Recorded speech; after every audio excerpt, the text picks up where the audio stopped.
In the vast mythology of the MCU and Marvel Comics, few rivalries ignite the imagination like Gorr the God Butcher versus Hela, the goddess of death. These are not ordinary villains. These are beings shaped by tragedy, fueled by rage, and empowered by forces so ancient that even gods tremble at their presence. Thor faced Hela in Ragnarok. Thor faced Gorr in Love and Thunder. But the true question that fans across the world keep asking is simple yet terrifying: who is truly stronger? Who carries deeper power? And if the two ever collided, who would walk away alive? To understand the magnitude of this confrontation, we must first see them not as villains, but as forces of nature. Hela is the firstborn of Odin, a goddess who once led cosmic wars so brutal that 9 realms shook under her feet. She wielded death like a dance, slicing armies with a flick of her fingers. On the other hand, Gorr started as a broken man, betrayed by faith, cursed by loss, and reborn when the All-Black Necrosword chose him as its master. One became a destroyer because of ambition. The other became a butcher because of despair. When power grows from pain, the outcome is never simple. This narrative takes us deep into their origins, their powers, their strengths, and their terrifying weaknesses. And at the end, we will determine one undeniable truth: if Gorr fought Hela, who would win? The answer may shock you, but it will be earned through absolute logic, clear feats, and real scaling. Hela, the goddess of death unleashed. Hela is not merely a villain. She is an extinction-level force. As Odin's firstborn, she helped him conquer the 9 realms, leading armies across the cosmos.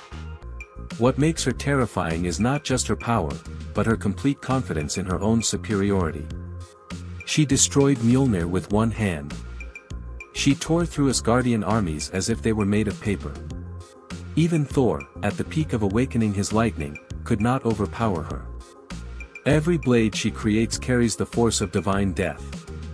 She regenerates instantly, grows stronger near Asgard, and commands weapons in infinite supply. Hela's durability is equally terrifying. Not only did she survive Asgard's destruction long enough to absorb more power, she dominated an entire realm without hesitation. Her combat skill spans millennia, her instincts are god-tier, and her physical reactions eclipse nearly every MCU villain excluding cosmic entities.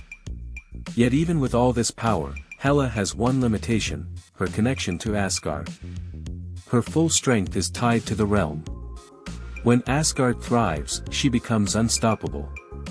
When Asgard falls, so does her power. She is a divine juggernaut, but her power source is not limitless. She began as a conqueror, but Odin imprisoned her. She returned as the embodiment of wrath, but Surtur ultimately destroyed her. Hela is mighty, perhaps the strongest divine physical being Thor ever fought, but she is not limitless. Her ceiling, while extraordinary, depends on a place that no longer exists. Gorr, the god butcher and the shadow of All-Black. Gorr is different. His story begins not with conquest, but with despair.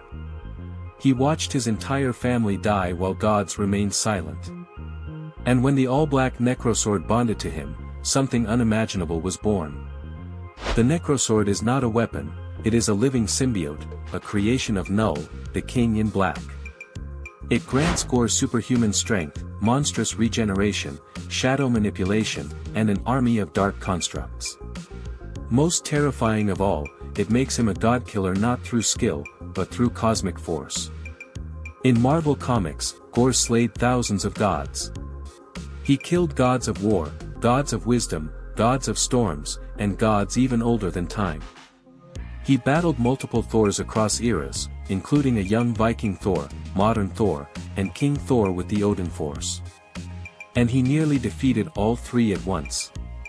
The Necrosword allowed Gorr to battle Celestials, injure Galactus, and tear through divine beings who dwarf most Marvel villains. Even MCU Gorr, though toned down visually, carries frightening feats. He survived lightning attacks, battled 2 Thors and Valkyries simultaneously, and performed a planet-level destructive feat with a single strike of All-Black. His power is not tied to a location. It does not drain. It evolves. The longer he fights, the stronger he becomes. His fury and pain fuel the blade, and the blade fuels his fury. Gorr's only weakness is dependency. Without the Necrosword, he is mortal. But with it, he stands on a tier far beyond most divine beings, including those Thor has faced before. The collision of death and hatred. Now the clash begins. Hela stands with infinite necroblades, divine strength, and centuries of battle skill. Gorr stands with a symbiotic weapon capable of killing gods older and stronger than Odin, Surtur, or the Asgardian pantheon. Both wield weapons born from darkness, but one weapon is superior by a cosmic scale. In close combat, Hela is precise, devastating, and elegant. Gorr is feral, relentless, and fueled by rage. Hela's blades can pierce gods. Gorr's Necrosword can pierce celestials. Hela can destroy armies. Gorr can destroy planets. Hela can regenerate rapidly. Gorr can regenerate from near-fatal wounds instantly. Hela draws her power from Asgard. Gorr draws his power from a cosmic symbiote older than light itself. If Hela crushes Mjolnir, Gorr's Necrosword cuts through weapons far stronger than Mjolnir.